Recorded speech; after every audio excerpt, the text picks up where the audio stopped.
we are excited to get into the CONCACAF Champions League because MLS is on the precipice of winning back-to-back titles. And I'd like to think that LAFC, who beat Philadelphia 3-0 in leg 2 of the semifinals in LA, are the slight favorites over the team from Mexico, Club Leon, who really took it to Tigres. I thought in both legs were a little unlucky not to get the results in leg 1. They lost 2-1. They gave up 2 goals right before halftime. But this home game at their home stadium, I thought they were excellent. They had to wait till the 78th, 79th minute to get the winner, but it was enough to see them pass Tigres. This is their first ever CONCACAF Champions League final, and it's going to be a good one. I will say Club Leon don't have a great record against MLS teams. So I think, again, that favors LAFC. Also, I should add, LAFC have the second leg. Leg 1's going to be in Mexico on May 31st, and leg 2 will be in LA on June 4th. And I want to now throw it over to our resident LAFC expert, Heath Pierce, on this. Do you think having leg 2 in LA helps LAFC, or do you rather have it in LA in leg 1 that kind of helps set the tone and then go down to Mexico and get a result? Or how are you feeling about this overall? Because I'm liking LAFC over 2 legs here. Yeah, I like them being at home. I mean, you saw it. They did the first leg away, and right now as an unbeaten team within the competitions in North America, they went to Philly. Philly had the better of chances, should have won that game, I believe. There was chaos at the end. They got the goal that they needed, right? And they have this belief system again that they can stay in matches. Then they bring it to home, and that place is going to be buzzing. So it's like even at a 1-0 loss away from home, I still like LAFC in the second leg with the players that they have. They're just, I mean, I do think Philly kind of crapped up a few things there, not just the I got a red card but some substitution changes. And yeah, I think that they just didn't find a way to kind of do the Philly of the past. And, some of that is, again, like, Bedoya stayed on. I think Bedoya is at an age now where, you take off a Jack McGlynn. There's instead of a Bedoya and things like that, where it's the legs that the miles they're putting on a player like him, I just think is unsustainable into the future. He doesn't like Bedoya. No, okay. That's right. put his flag in the ground. We'll see. Hey, when I go to play Bedell in New York, and if he comps me, then I'll go back into being like he's got to start all. He's got to play all 90 minutes. Play 90 the rest of the way out. That's the way it works, man. There's no free lunch around here. All right, but yeah. Okay, so Chuck, LAFC obviously reigning MLS Cup and Supporters Shields winners last fall. They could lift their 3rd trophy in the last 8 months if they go on to win this.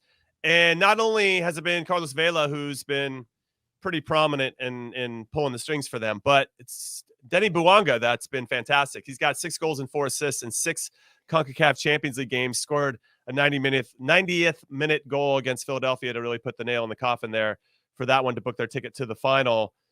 How are you feeling about this? Obviously, friend of the show and one of our teammates, Steve Cherundolo, doing a great job with LAFC. I mean, do you think that they've got what they need to go on to win this?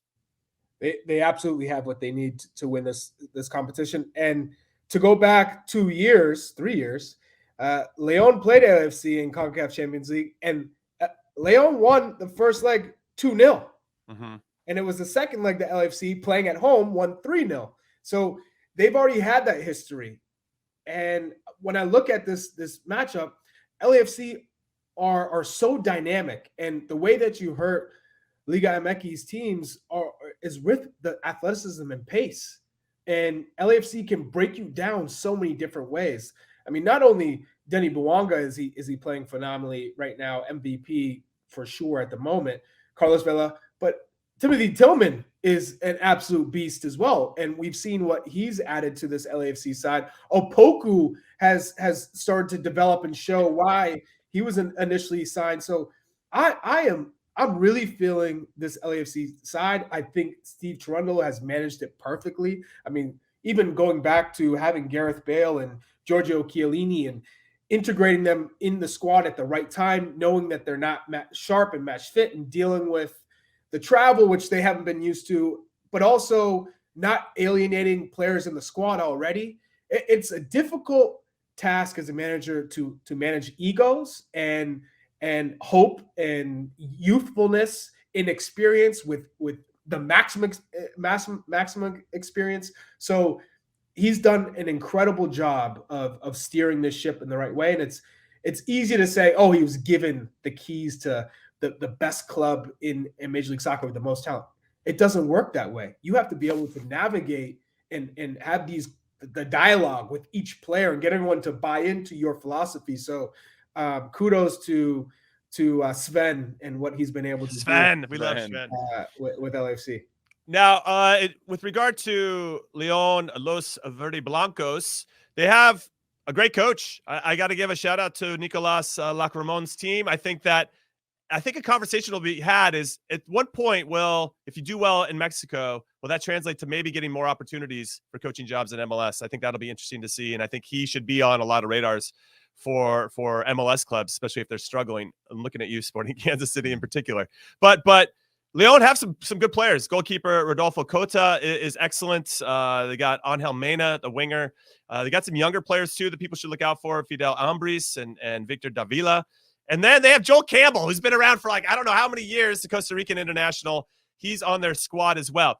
What I think is interesting is that they're going to start their playoffs, the La Liguilla, on May 7th. And it looks like they're going to face off against San Luis to start. But if they have a nice run in the playoffs, that could put them in that right mentality, right mindset. Or conversely, if they get knocked out early, they're going to have a little bit of time to rest leading into these particular games. And I wonder who has the advantage there based on how far they go, or do there's any advantage at all, Heath, on what I'm saying here on this narrative? I mean, I would definitely think that there's an advantage in that. Playing in consequential matches of that level, whether you win or lose, I still think there's knockout games are very different than league matches, as we know. Playoff matches where you're playing leagues, and I think there's a value. Now, the downside could be poor results or poor form could lead to something different. But having that sort of way in which you play, where games start a little bit tighter, right there, and I know there's 2 legs in this final, but replicating that type of, there will be an ultimate consequence to however we play in this one versus points in a league, I think are very different. Obviously LAFC are in form, and so that's something completely different. But I think to be in matches like that to prep you, I think it's a big deal. Okay. Yeah, it's going to be interesting to see how that plays out. And obviously this is exciting news for LAFC and LAFC fans. We'll see if they can get their 3rd trophy in 8 months. That would be a very big deal for Steve Cherundolo, who we like to be the national team coach at some point. Maybe 2026 is a little bit too soon.